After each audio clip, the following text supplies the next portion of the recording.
81 વર્ષની માતાને પોતાનું જ ઘર છોડીને વૃદ્ધાશ્રમમાં રહેવા જવું પડ્યું. આ મામલો સુપ્રીમ કોર્ટમાં પહોંચ્યો અને કોર્ટે કહ્યું કે માતા પિતા પોતાના બાળકોને સંપત્તિમાંથી બેદખલ કરવાનો અધિકાર ધરાવે છે. ગુજરાત સમાચારના ડિજિટલ પ્લેટફોર્મ્સ પર હું છું મયુર. તમે જોઈ રહ્યા છો સાડા હક, જેમાં અમે તમને તમારા અધિકારો વિશે, કોર્ટના ચુકાદાઓ વિશે અને ભારતના ન્યાયતંત્ર વિશેની માહિતી આપતા હોઈએ છીએ. તો મિત્રો, સુપ્રીમ કોર્ટે એક ચુકાદો આપતી વખતે કહ્યું કે સિનિયર સિટીઝન્સ એટલે કે વડીલો પોતાના સંતાનોને સંપત્તિમાંથી બેદખલ કરી શકે છે. એમને સન્માનપૂર્ણ રીતે જીવવાનો અધિકાર છે.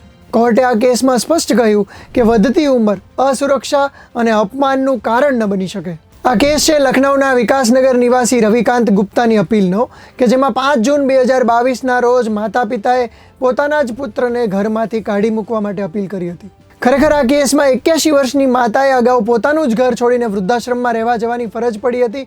આ ઘર એમણે પોતે ખરીદેલું અને બનાવેલું હતું. આ કેસમાં 9 ઓગસ્ટ 2023ના રોજ જિલ્લા મેજિસ્ટ્રેટે પુત્ર અને પુત્રવધૂને ઘર ખાલી કરવાનો આદેશ આપ્યો હતો. એટલે આ આદેશને પુત્ર અને પુત્રવધૂએ હાઈકોર્ટમાં પડકાર્યો, જ્યાં હાઈકોર્ટે જિલ્લા મેજિસ્ટ્રેટના ચુકાદાને ફેરવ્યો અને કહ્યું કે 2007નો કાયદો વૃદ્ધોને તેમની મિલકતમાંથી બાળકોને બેદખલ કરવાનો અધિકાર નથી આપતો. અને ત્યાર પછી આખરે આ કેસ સુપ્રીમ કોર્ટમાં પહોંચ્યો, જ્યાં સુપ્રીમ કોર્ટે સૌથી પહેલા જે ચુકાદો હતો એને માન્ય રાખ્યો છે. કોર્ટે કહ્યું કે કાયદાનો જે ઉદ્દેશ્ય છે એ જાળવવા માટે અને એને લાગુ કરવા માટે જે તે ટ્રિબ્યુનલને પણ સત્તા છે અને એ પ્રમાણે પગલાં લઈ શકાય છે. મિત્રો, દેશના કાયદા પ્રમાણે વૃદ્ધ માતા પિતા પોતાના પુત્ર અથવા પુત્રી પાસેથી ખોરાક, કપડાં, રહેવા માટે અને સારવાર માટેનો જે ખર્ચ છે એ માગી શકે છે. અને આ માટે વડીલ પોતે અથવા એમના વતી બીજું કોઈ ટ્રિબ્યુનલમાં અરજી પણ કરી શકે છે. દેશમાં દરેક વ્યક્તિને જીવનભર ગરિમા સાથે જીવવાનો અધિકાર છે. સન્માન અને સુરક્ષાનો કેસ હોય એવા કેસમાં ટ્રિબ્યુનલ પોતે પણ બાળકોને બેદખલ કરવાનો આદેશ આપી શકે છે.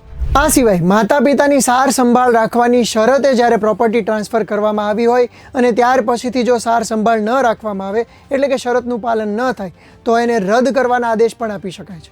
દેશના વડીલોને કયા પ્રકારની સુરક્ષા મળી છે એ પણ જાણવું જોઈએ. મિત્રો, જો સાર સંભાળની જવાબદારી ધરાવતી વ્યક્તિ વડીલને જાણી જોઈને છોડી દે છે તો એને 3 મહિનાની જેલ અથવા તો 5,000 રૂપિયા સુધીનો દંડ પણ થઈ શકે છે.